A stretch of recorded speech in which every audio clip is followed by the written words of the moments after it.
My beloved brothers and sisters in Christ, welcome to JesuNova Truth. Today, we enter a sacred theme, one that has echoed across centuries. Whispered in monasteries, sung in cathedrals, prayed in homes, and carried in the hearts of millions of faithful believers. It is the prayer that begins with two simple but heavenly words, Ave Maria. Hail Mary. These words are not merely a prayer. They are an invitation to step into the mystery of God's love as revealed through the humble Maiden of Nazareth.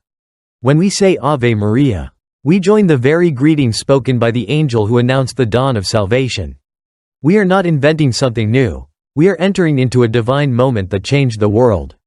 And today, I invite you to reflect deeply on what this greeting means, not only for Mary, but for your life, your faith, and your journey toward God's heart. When the angel spoke those words, Mary was young, hidden, unseen by the world, yet heaven saw her. Heaven knew her faith, her purity, her readiness. And so Ave Maria reminds us that God sees what the world overlooks. God chooses what the world dismisses. God works through hearts that are humble enough to say yes. Let me begin with a story. Years ago, a woman came to me in tears. Her life was filled with chaos, and she felt abandoned. She whispered, "Father, I feel invisible even to God."